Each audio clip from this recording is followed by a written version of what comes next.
Good morning, everyone, and welcome. My name is Bill Burns, and I'm the president of the Carnegie Endowment. We're very fortunate to host today's conversation.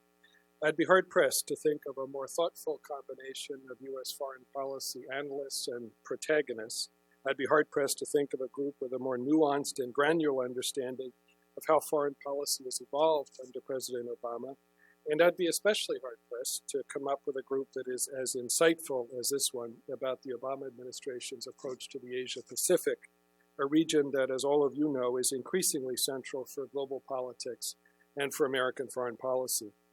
All of us who have tried to understand China, its rise, and its relationship with the United States have benefited from Jim Mann's seminal writings over many years. And all of us who have tried to make sense of the often opaque world of foreign policy decision-making have looked to Jim to decipher the often indecipherable.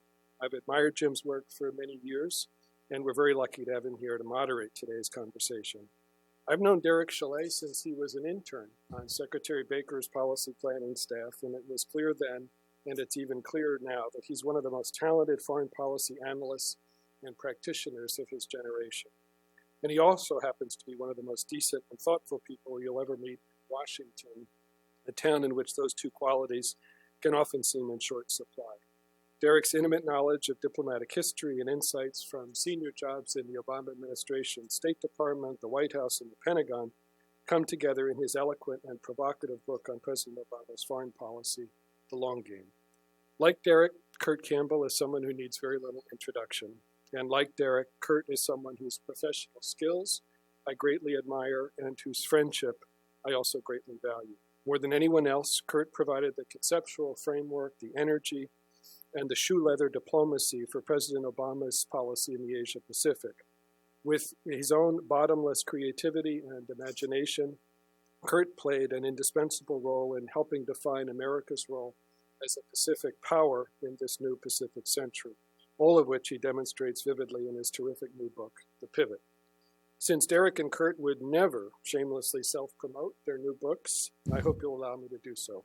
The Long Game and The Pivot are remarkable pieces of work. People will rely on them for many years to come to help understand America's role in the world during the Obama era, and all of you should buy copies early and often. So with that brief introduction and not so subtle sales pitch, I hope you'll join me in giving a very warm welcome to our panelists. Thank you.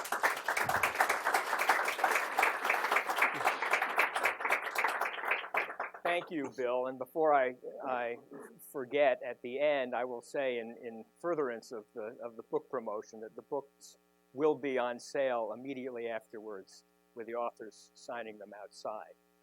We have here two books by two people who served in the Obama administration, and they dovetail very nicely with one another. One of them, by Derek, is a defense of Obama's decisions to limit, essentially, American involvement in the Middle East and to some extent elsewhere, like Ukraine. And the other, so a defense of limiting American involvements. And then the other, by Kurt Campbell, lays out the rationale and the underpinnings for the Obama administration's pivot to increased interest in Asia. So I think we're going to have a conversation and then turn this over to you all for questions. But to start, I'd just like to ask each of the panelists to lay out very briefly the argument in the book, and then to give it some current relevance, to say where it fits in or how it responds to Republican critiques of the administration, less the standard Republican critiques. I think we heard them all.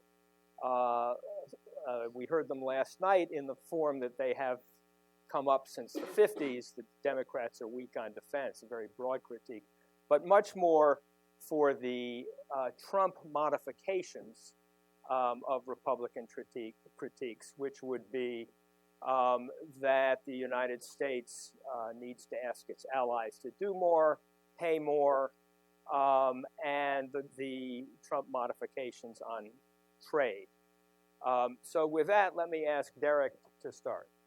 Well, thanks, Jim, and I hope you'll indulge me just for a second at the Yeah. top to thank Bill Burns. As Bill noted in his very kind introduction, he's been a mentor of mine for almost a quarter century when I first worked in Washington in the summer of 1992. So it's a real honor to be here at Carnegie and to be introduced by Bill, and it's a real pleasure for me to share the stage with two old friends, folks who I've learned a lot from, one of whom, Kurt, I've worked for in several iterations. And who've both contributed enormously to this book as well as Bill. They all suffered through early drafts and helped make it better with their comments and insights. So very briefly on the book, Jim described it as a defense of the Obama administration's approach to foreign policy, and it certainly is that, but more so I try to explain it. And in doing so, not try to shirk the difficult questions that President Obama has faced as president, but go to the pain to talk about Syria and Libya and Egypt and Russia and Ukraine and Iran, to try to talk about how Obama has been challenged in the way that he has tried to implement a grand strategy. The title of my book, The Long Game, has a double meaning. I argue in the book that President Obama has tried to play a long game when it comes to America's role in the world, and his approach to the Asia-Pacific and his prioritization of the Asia-Pacific as the most important strategic arena for the United States in the 21st century is a critical part of that long game. But the other part of the title is equally important, which is even though we have 6 months left or so of the Obama presidency, to try to take an early stock of what Obama's foreign policy legacy will be. And I contend in the book that in history's long game, Obama's legacy will be seen quite positively when it comes to positioning America in the world, to renewing American leadership, by putting America in a position to bring countries together to try to solve problems and make people's lives better. And what we're seeing on the campaign, and what we saw last night, and we'll see for the rest of this week at the Republican convention, is in fact the polar opposite of almost everything that President Obama has stood for, not just in the style of leadership and how you handle problems here at home, but also how we think about American strength and leadership abroad. What Donald Trump is offering is in many ways, it's the polar difference from where President Obama is. And that's why I think one of the reasons why he is going to be such a vigorous player in this campaign coming up. We saw this a few weeks ago when he first endorsed or came out with Secretary Clinton at the rally in North Carolina. And I think he will be a part of this campaign in a way that we have not seen in the modern era in terms of a sitting president engaging in a presidential campaign for his successor, because he understands the stakes and he understands the huge costs to our country if some of the policies, really all of the policies that Donald Trump is articulating would become U.S. policy in terms of frittering away our leadership, putting us in a harder position around the world to bring countries together, and in many instances going against our values. Great. Thank you, Jim, and welcome to everyone this morning. And I want to join Derek in thanking our good friend Bill Burns. He really is America's diplomat. Carnegie is damn lucky to have him. And also thanks to Jim. I've worked with him for many years, and we share a love of baseball and very much appreciate his hosting the session today. So my book is called The Pivot. It took me a lot longer to write than I anticipated. And the idea behind it originally was to try to kind of give a sense of how policy played out on Asia during the Obama administration, during the first term. What often happens in Washington when you try to write a book like this is I wrote 200 pages, put it down for a couple of weeks. You write it in about like 4 days after you leave government. And then you look at it in about a month later, and you just think, this is ridiculously bad. And, it's terrible, and it's not interesting, and you're settling weird scores and kind of reinterpreting things. And so it took me a lot longer to conceptualize what I really wanted to write about. And what I really wanted to write about was to tell a story about how Asia has played in the mind and imagination of the United States for basically since the founding of the Republic, and to try to articulate that this is a region that we've gotten wrong much more than we've gotten right. And we have stumbled many times historically, and we've always treated Asia as a secondary theater at best. in every aspect of our foreign policy and national security. And so what I tried to do is sort of lay out what had animated American thinking and set the context for articulating why, at least in my view, the lion's share of the history of the 21st century, without question, ladies and gentlemen, is going to be written in the Asia-Pacific region. And we can be part of that, or we can continue to go on what is really a national detour. The last 15 years, it is remarkable how much time and attention the Middle East demands from our leadership. And that is something that is not simply the preserve of the Bush administration. It is very hard, now that we're so deeply and fundamentally engaged in the Asia-Pacific, to find the time and attention, the wit and wisdom to begin to shift our focus, our capabilities, our personnel more towards the 21st century. So the book is an attempt to carefully lay out what strategy would look like. And it also tries to be honest about the failings of the early introduction of the concept of the pivot or the rebalance. How, 99 times out of 100 when you're in government and you roll out a new policy, it immediately disappears, right? And you're trying to point it out to folks, and they're like, what are you talking about? I don't even know what are you referring to? On the very rare occasion, it's only happened to me once, where you come up with a big concept and you lay it out, and then it takes on a life of its own, and you're left to deal with the unintended consequences and the unanticipated questions associated with the policy. And for me, as one of the people involved in this, I did not anticipate how it would be interpreted in the Middle East and in Europe, right? And obviously, you can't walk away from fundamental commitments. And perhaps most importantly, the United States has never done anything of consequence without Europe at its side. And one of the articulated things in the book is the idea that the United States has to actually work more consequentially with Europe, thinking about Asia going forward. So the book took me almost 4 years, and I decided I'd write a book that there's only one person who gets made fun of and criticized in the book, and that's me. And I tried to be, liberal with that. And I also tried, in certain circumstances to show you, a lot of statesman stuff. Everything Bill's involved with always looks terrific and statesman-like. It just never worked out that way for me. And so I tried to point out the absurdity and the humor. So even in the highest, most exciting moments, there are things that go on that, are funny or embarrassing. And I tried to sort of articulate those things. How would Mr. Trump, if elected, implement policies in Asia? I very much agree with my friend Derek that in many respects, this is just fundamentally uncharted waters. And I would say that, and this is hard for Americans to recognize, is that, there are many questions in Asia. North Korea provocations, what's going on with the rise of China, how they're going to respond in the South China Sea. Will India's promise finally be realized? What about big transitions in countries like Thailand? There are a huge number of questions that animate Asia, a region of remarkable progress and prosperity over the last 40 years. The biggest question today is not any of those issues. The biggest question is the role of the United States. So behind the scenes, most people are deeply concerned about the conduct of this campaign and what it says about the United States.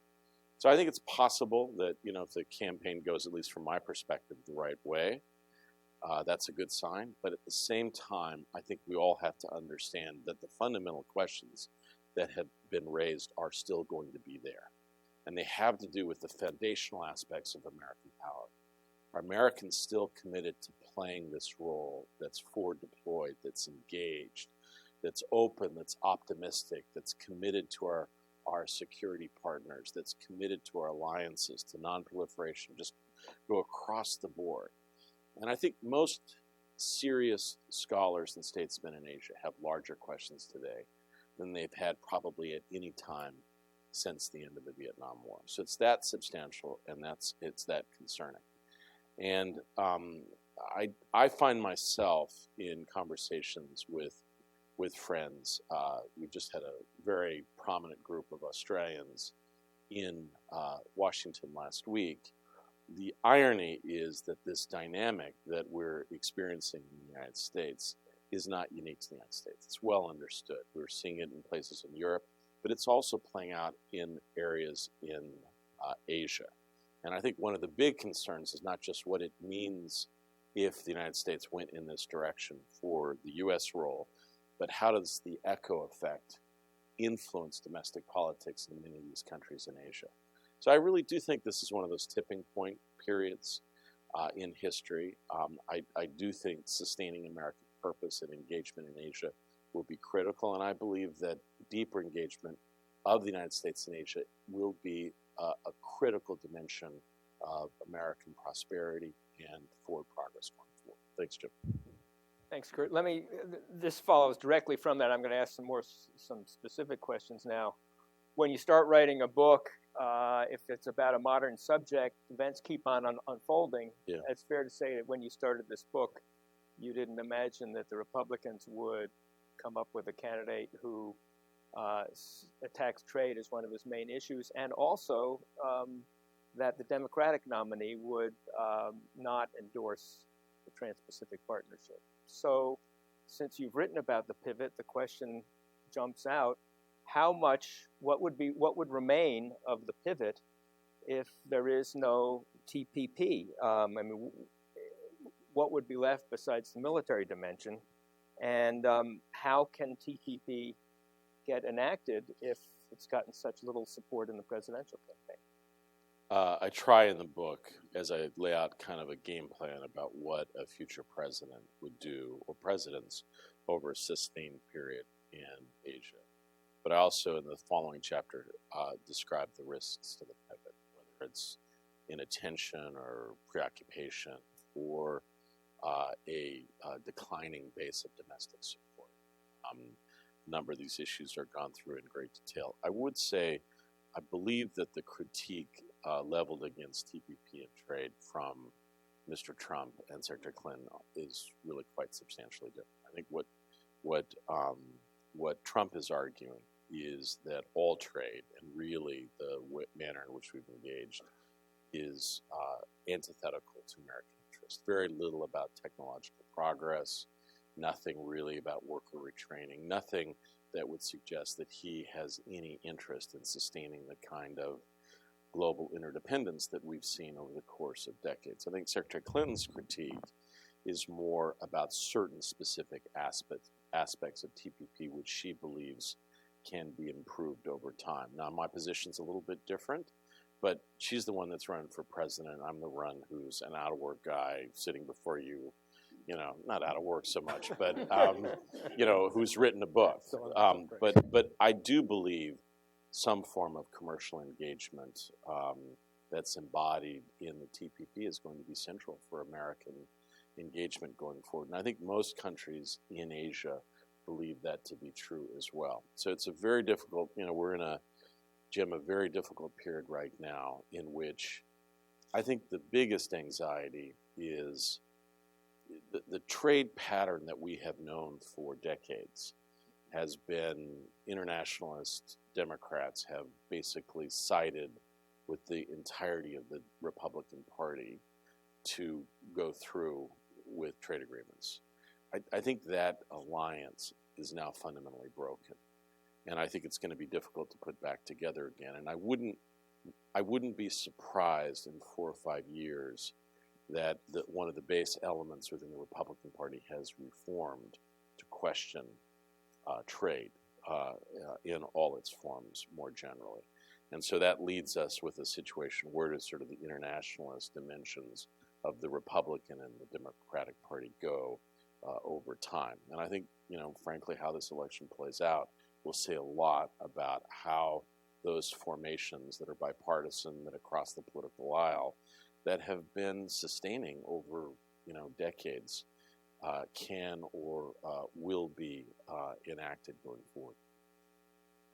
Derek, another recent development, almost a black swan. We tend to think of black swans as some tidal wave or some natural event, but the British elections, the British vote for Brexit. I mean, your book argues so well for continuation of America's continuing existing alliances, and yet our closest ally of the past half century or more was fluctuating in its support of American policies during the Obama administration, and now threatens to be even less supportive and more incoherent, I guess, than it was. Can we continue with these same policies when our alliances are less strong than they used to be? Well, first of all, I guess I take issue with the assertion that our alliances are less strong. I think there's certainly huge challenges within those alliances, but if I look at U.S. posture in Europe and what we're doing to reassure European partners, if I look at our position in the Asia-Pacific and not just our involvement in regional institutions that we were part of 8 years ago, but the new ones that we joined as part of this administration, and even our posture in the Middle East, I would argue we are more engaged in more ways in those parts of the world than ever before. The challenge we have, and this broadens it out from just specifically Brexit, because it's a very important point, and this gets to what Kurt was saying on one of the challenges that President Obama has faced and his successor will face, is I think of it as the challenge of reassurance. And what I'm trying to do in my book is put these various issues that we've been struggling with here in Washington about the Asia Pacific, about what's going on in the Middle East, about things like Brexit, within a larger context of American leadership and our strategy in the world. And we've had a challenge of reassurance in the three most important strategic arenas for the United States: Europe, Middle East, and the Asia Pacific. We're seeing dramatic change that is fundamentally not about the United States. And all of our allies and partners in those regions are anxious for good reason. Right? If you're looking at Europe, it's worse than Brexit, because if you look at three of the most important countries in Europe, the UK, France, and Turkey, right now they are all in the midst of tremendous challenges domestically in the form of Brexit and the whole question of UK identity and UK role in Europe, to, of course, France and terrorism and challenges of migration, to Turkey with democratic backsliding, and where this post-coup era goes, it's kind of anyone's guess at the moment. And of course, they're all looking at Russia and its behavior in that part of the world, and incredibly anxious about their own future. You look at the Middle East, and it is undergoing a once-in-a-century convulsion, socially, economically, in terms of security. We're watching the rewriting of the regional order, and a country like Iran is on the move, and very concerning to many of our friends and partners. And we look at the Asia Pacific, where our friends and allies in the Asia Pacific are looking at a rising China, China's behavior in the South China Sea and elsewhere in the region, and they're concerned about their own futures. The challenge for the president is that the answer in all three parts of the world is more of the United States. They all want more of our time, our energy, our attention, our resources, our military posture, our diplomatic energy. And unfortunately, more of everything is not a strategy. You have to make choices. You have to manage trade-offs. And that's something that Obama has struggled to do, because it's hard, and in many ways you can never get it perfectly right, because you're always going to leave partners wanting more. But I contend that he's put us in a good position in managing those challenges, and then putting us in position to manage them moving forward. But it's extremely difficult to get right. I look at it from a DoD perspective when I serving at the Pentagon. I can tell you a lot of things we could do differently militarily related to Syria. But doing those would make it much harder for us to have a robust force posture in Central and Eastern Europe to reassure our allies there, or to sustain and support the rebalance to Asia. So I think that the grappling we all have to deal with is this idea, and this gets to the limits argument you said at the beginning, that even though we are less limited than any other country on the planet, we can do more militarily, diplomatically, in terms of our economic instruments of power. There are still limits on the United States. And one of the controversies that President Obama has openly talked about is this idea that American power is limited, that we have to make choices. that's what the rebalance was about. I mean, the idea was we were fundamentally imbalanced as a country, as Kurt noted, when President Obama took office, that we were overinvested in a certain part of the world at the expense of our interests in other parts of the world. So it's not about American withdrawal, but it's about the management of our instruments, our power, and our energies as we look across the entire landscape of our strategic interests globally. Kurt, I wanted to ask you about China. You wrote so well in the book about the different kinds of Asia policy and where China fits in. To quote one phrase, intensified diplomacy with China had the unintended consequence of creating concern in the surrounding regions, spiking fears that the United States might, in a weakened position, sacrifice critical interests in the hopes of preserving smooth ties with China. Well said, and yet you describe in your book times when the National Security Council almost instinctively gives priority to China and sees China as the real foreign policy. So the question is, how do you prevent that? You have a new administration coming in, and there's some problem, whether it's Korea or some bilateral problem with China, and the Chinese say, we really need to establish a high-level dialogue. It's just us, and the allies are looking on very carefully. Thanks, Tell us Jim. about it. Can I just quickly, I loved your use of the black swan. Quick little story. So I was riding in Ireland 2 weeks ago, bike riding. This is what you do when you're not in government. So I was riding through the rain, and I was riding with a friend, and we're both Irish and superstitious. And we were approaching this lake, and there are two black swans. We said, we got to go around there. We can't go by there. And it turns out every lake there are black swans everywhere in Ireland. So anyway, I just thought that was interesting. Something that was unanticipated. That's what happens. It's like policy? American foreign policy. Right. Yeah, that's what it's like. So look,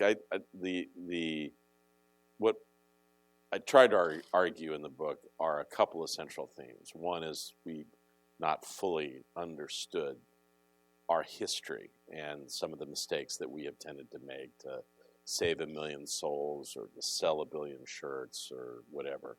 A second is just a general argument about overinvestment in other regions and areas, and about why the 21st century demands more focus on the part of the United States.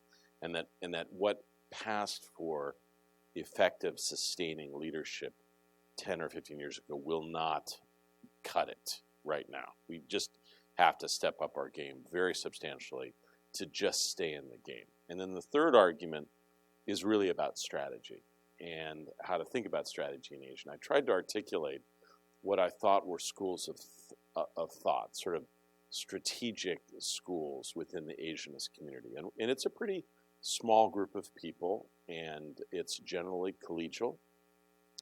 And oftentimes people don't openly articulate these divisions, but they are nevertheless observable, right?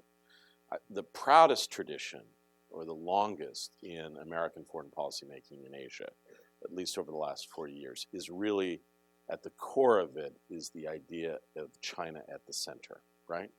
And you see this in almost all the most important foreign policy players and thinkers, Kissinger, Scowcroft, virtually every national security advisor, right? And the idea is that that's the big leagues, and you've got to get that relationship right. I think sometimes that when that approach has been practiced with zeal, other regional partners and friends tend to be shunted aside, not given the necessary attention, not treated as seriously as they might be. And that is a problem. And I think I tried to articulate it's become a more serious problem over time, largely because, look, the most important thing is to understand clearly, China plays a tough game. They very much use the meetings between the United States and China to articulate anxiety, often in the region as a whole. And at the same time, I think U.S. strategy is better served from a different approach in which China is embedded, Jim, in a larger framework, right? And I think what I tried to articulate in the book is that even though the Obama administration, I think at a general level, was about a greater focus in Asia, and generally speaking, there was a agreement about the parameters of what would be involved. But on some issues, there were subtle differences. I think the White House was much more focused on U.S.-China policy.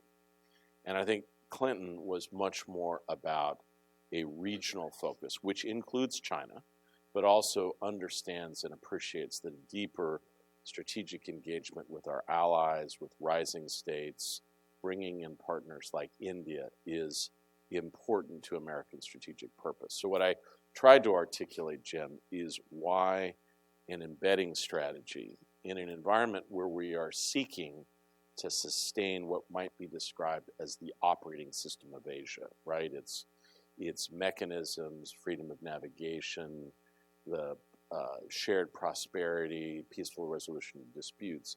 And the easiest way to do that, and the best way to do that, is in a larger framework of countries, including China. This is not containment. It is a region-wide diplomacy. And so Jim, I would say that there was a time and place, and a very important time and place, for a highly China-centric diplomacy. But I think we have inadvertently imbued it with a degree of mystery and romance and excitement, kind of sitting in the chairs, and that really has shifted substantially, and that a much broader engagement is going to be in the best strategic interest of the United States. I'll ask one more to Derek. I'll put you on the spot for a second, and I want to switch to the audience. In my book on the early Obama years, I described a shading of difference between Obama and Clinton, that where Obama is off talking about the nation we care most about rebuilding as ourselves, is our own.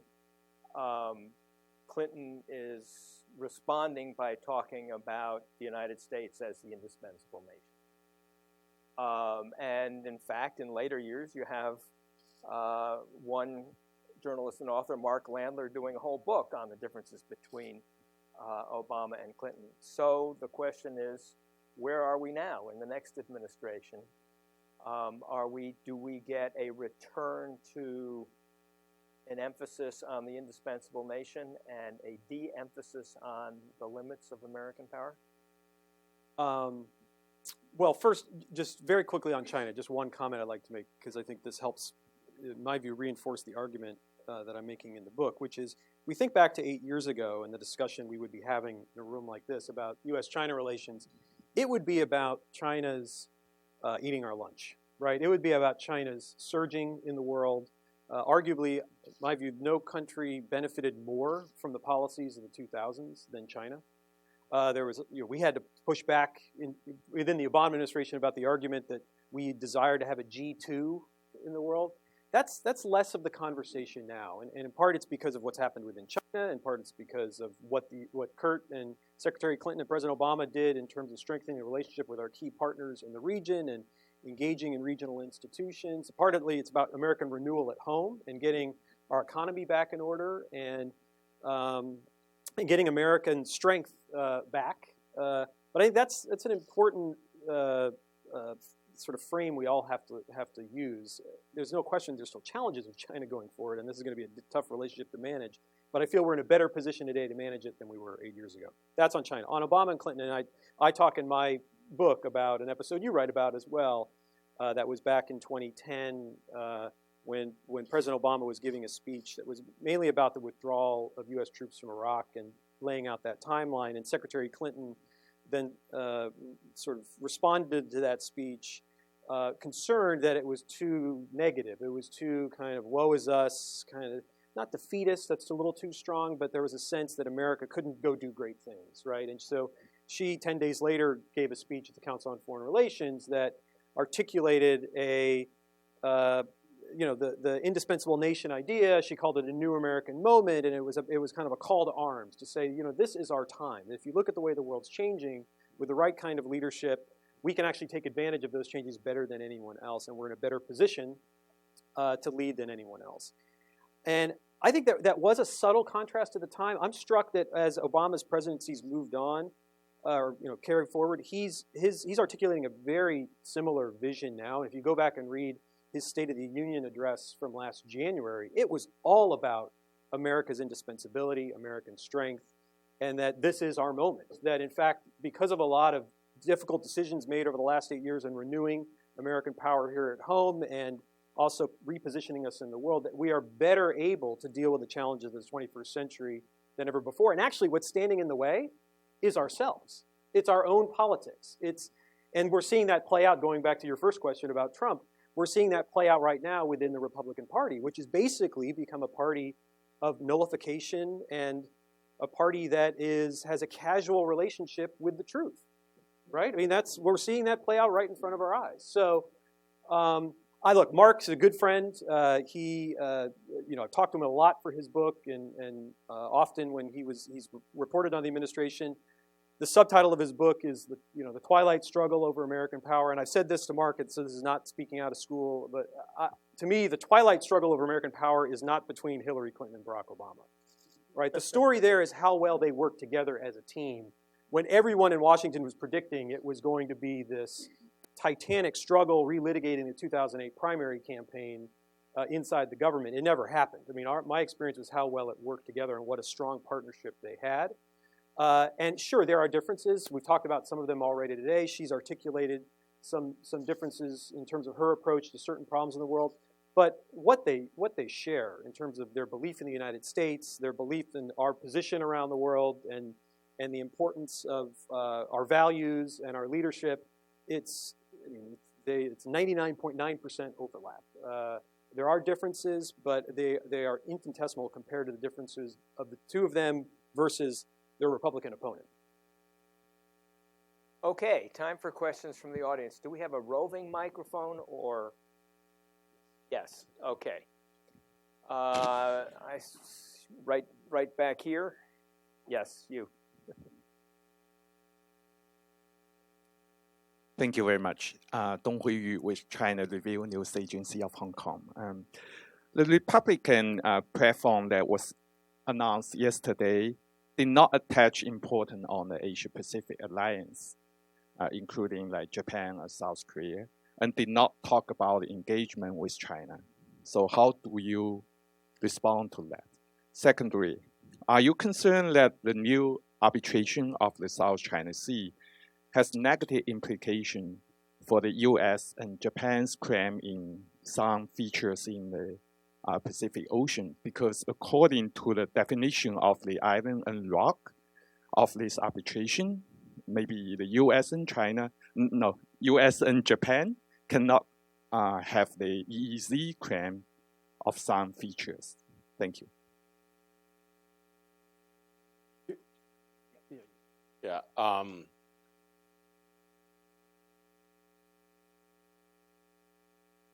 As I've traveled around Asia and talked to most interlocutors, what's interesting is that the only country that I've traveled to that I found people that were at least expressing a degree of comfort with Mr. Trump is actually in China. And I'm not really sure why that is, actually. It could be that there are certain parts of his stylistic approach that are not dissimilar from certain, wealthy property developers in China who also play important roles. I mean, it is a personality type that you can find in certain places.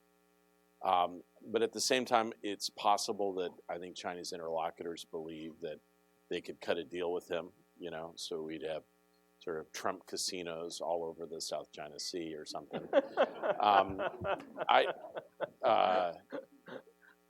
But I think more than anything else, my sense is that the platform reveals that at a fundamental level, at a strategic level, the Republican elite is still deeply and fundamentally focused on the Middle East and South Asia, and the challenges associated with ISIS and the link between the policies there and terrorism at home. And I don't think they are contemplating as much as in other places where the future lies.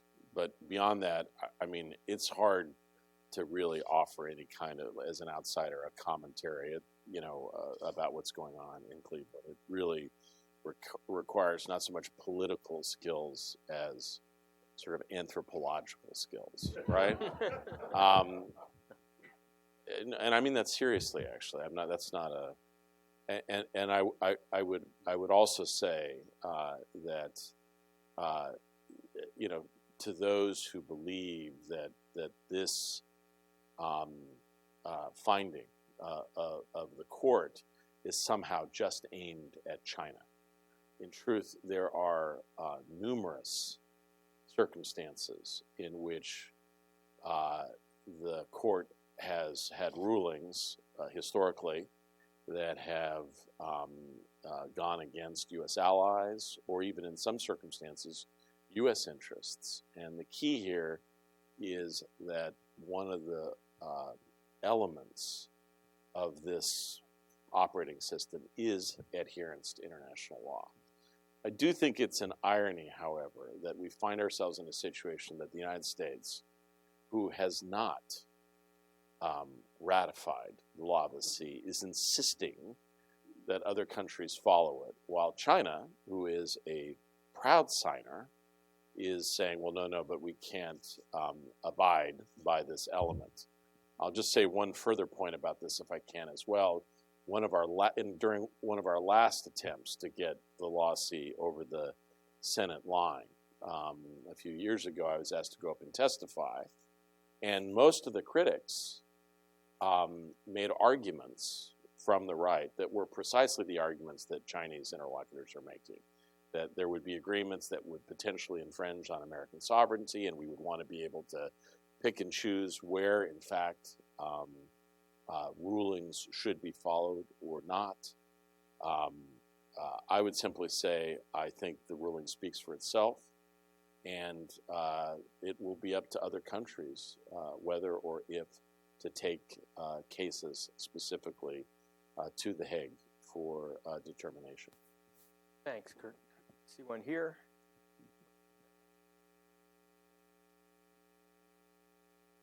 I'm Andre Silvazo, and I'm a partner for the Interstate Traveler Company and their director for Vietnam and Southeast Asia.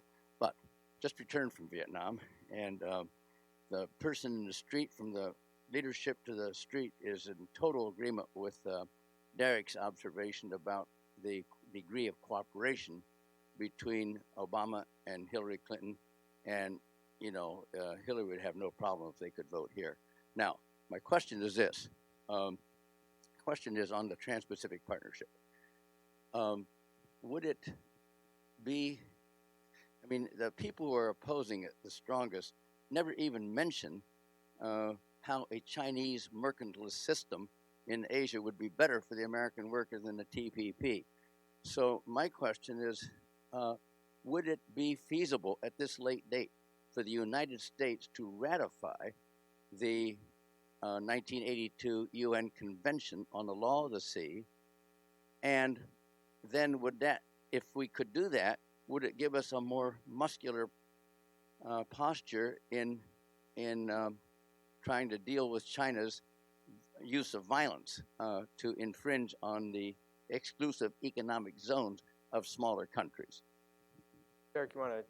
I don't want all the Asia questions to go to Kurt. No. Yeah, As Kurt said, this administration tried to get Law of the Sea ratified. It failed. It's been an enduring effort for many decades to try to get it ratified. So there's no question, I think, Secretary Clinton, President Obama would argue we'd be better off if we were part of that. And I think on TPP, clearly this administration is going to try to get it done by the time President Obama leaves office. My sense is it will be one of his two priorities of the lame duck Congress, that and getting the Supreme Court justice confirmed will probably be. Now, as Kurt said, though, the political alignments here are even harder than they were 24 years ago when Ross Perot ran a campaign largely against free trade, right? But there was enough internationalist Democrats, and the Republican Party was in a very different place than it is today. So one hopes, for those of us who support TPP, that a post-election Republican Party would, particularly if they get shellacked in the election, that there's enough support there to, with some Democrats, get TPP across the line. But I think it's going to be really tough. Yeah, can I first of all, sir, I like your hat. I think that's cool. I kind of wonder where that. I thought it was sort of an inverted cowboy's hat, but it's not. It's a Vietnam hat. Same colors, those same cowboy colors. Look, it's been 35 years since the Law of the Sea was signed. It's been attempted about 17 times. The closest we've gotten in any kind of shadow vote is about 60 votes, right? And the opposition historically has been about just any number of things. At one point in the 1980s, there was vast amount of wealth in these things called manganese nodules, and that if we signed the agreement, that we were somehow cutting off this vast source of wealth. The more recent issues have to do, as we've discussed, with sovereignty. I would simply say that to get 67 votes right now on any issue is just extraordinarily difficult. I can imagine a situation where we went up to Capitol Hill and said, well, look, let's try to have a vote on the fact that we love our mothers. You'd have people going, I have some real concerns with that. So I'm not, I'd love to see it happen. I'm just not optimistic. There's one here. Is that, yeah. My name is Jim Keith. I'm a retired diplomat and consultant for McClarty Associates, a business consulting firm. For anyone who wants to answer, there's dynamic tension between the two titles of what your book is about, Kurt, the pivot and the rebalance. And in part that goes to Derek, your comments on having to make choices, that it's not about doing everything for everyone, it's actually having to use finite resources. Looking ahead to the next administration, no one, it seems, is talking about asking American citizens to sacrifice in such a way as to create more resources. How do you have a new policy, or how do you implement a policy that has new implications with no new resources? Well, I'll take the first crack, and then first just a comment on the kind of reassurance challenge and the pivot rebalance. And I talk a little bit about in the book what Kurt also has talked about, which is the struggle we had in the wake of the success of the rebalance strategy as a strategic idea that got a lot of traction, how that made unintended troubles in Europe and the Middle East, the two folks who felt as though that meant less for them, that the United States was somehow turning away, and that's why there is important nuance between pivot and rebalance. But it's interesting also, I mean, Kurt knows this better than I, but if you go back and look at what President Obama, Secretary Clinton, Kurt, others were saying to our Asian friends during these years, it was, hey, don't worry, we really believe in the rebalance. We're not going to get tied up in the Middle East again. Like, they were all suspicious that we really didn't mean it. So in Europe and the Middle East, they were too worried we did mean it and that we were going to be leaving them behind somehow. And in Asia, we actually didn't mean it. And so that's something I still think given all the global challenges we have, that's something we struggle with today. Look, I think there's no question in my mind that we are healthier here at home, and this is where there's a direct link between our domestic health and what we're able to do in the world. There's no question about that. Oftentimes in the foreign policy debate, it's treated as, if you care about stuff at home, when President Obama talks about nation building at home, it sends friends of ours like Bob Kagan into orbit, because he thinks that that's sort of somehow isolationist, when, of course, being strong at home is inextricably tied to strength abroad. And the problem that we faced 8 years ago was that we were a declining power by almost every measure. I mean, domestically here at home, we were in a free fall, 800,000 jobs lost a month, entire sectors of the U.S. economy hanging in the balance, the auto industry, the banking industry. That was a huge problem for the United States, and there was no way we would be able to project power abroad if our economy tanks here at home. But this gets to the question of sacrifice. I mean, look, famously, we fought wars in the 2000s without asking the American people to do much of anything. I mean, no taxes weren't raised. We paid for those wars on a credit card. I think what President Obama's tried to do, and Secretary Clinton supporting that effort, is to get that balance sheet right in terms of how we're spending our resources, particularly our military resources, to ensure that we can sustain these deployments that we have pursued in the last 8 years. But it seems to me that the key thing is beyond sacrifice. It's this question of our domestic health, and there's no question in my mind that the arguments that Secretary Clinton is articulating is one about sustaining America's economy, sustaining what makes our economy better than anyone else's in the world right now. And that could all change very quickly with a different set of policies with a different president. Thanks. And Jim, can I just also sure, acknowledge Jim's service, very distinguished diplomat with years of wonderful service in the Asia-Pacific region, a terrific colleague. So I hear the resources discussion a lot, but I think sometimes people tend to look at this challenge or problem through the wrong lens. And so the primary lens is the military lens. Like, yes, will we have the capabilities and the money spent to be able to apply ourselves effectively in the Asia-Pacific region? The argument I try to make in the book is the real challenge is not, in my view, the magnitude of the money, but the direction in which it is focused. And so I would argue that we've spent the last 15 years investing dramatically in ground forces, and that the next 15 or 20 years is going to be much more about expeditionary capabilities, the Navy and the Air Force. And so the real challenge is how resources are essentially appropriated inside that process. No group is better at fighting for resources than the Army. And so that struggle is going to be a challenge, and that will take substantial and strong American leadership. Now, there were periods in the 2000s where those in the Navy that were thinking about Asia, when instructed by their leadership to only think about the Middle East, would meet secretly to think about the future and kind of under candlelight like John Paul Jones. But I think that issue over time can be resolved. My particular focus, and the one that I get frustrated about, is I would say that the leading element of the pivot or rebalance is really about diplomacy and about monies on the margin, right? And Jim, I don't think I need to tell you this, but we spend more in a week in Afghanistan than we do in the totality of the Asia-Pacific region in terms of assistance and diplomatic support. And so very small changes will have just enormous consequences, I would argue. And the fight for resources in the Asia-Pacific, I found the most difficult aspect of my job. And I remember trying to find two people to go to establish a USAID mission in the South Pacific. You would think we were splitting the atom. It was that hard, it was that difficult, it was that challenging, right?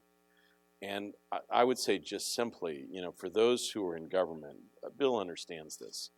So most political appointees, you come in and you're there for a couple of years, and then you got so many other things to focus on. But in fact, some of the most important challenges and things that you face are in your own organizations. And one of the things, at least I tried to do, ineffectively, no doubt, was if you landed from space at the State Department, you would think that Europe, by orders of magnitude, is the most important region, and that Florence and beautiful cities where there are consulates in Italy and Switzerland are really at the center of global power. Because Europe is, by orders of magnitude, gets more money, and then followed by the Middle East. And then basically Asia and Africa are essentially tied for resources. The key is, in my view, is that really capable folks like you, Jim, in the State Department, you have to find those people and you've got to promote them and take care of them and make sure that in 20 years that they're the next Bill Burns, but from the Asia perspective, right? And so finding those people and trying to help them, and I would often go to other bureaus, spread horrible lies about those bureaus, and try to recruit some of their really best people over to the Asia, speak to every entering class. Because ultimately, the only way this is going to shift is if there is a cadre of people in the next 20 years that animate the thinking in the State Department in the way that the Europeanists and the Middle East folks did to the State Department for basically the last 40 years.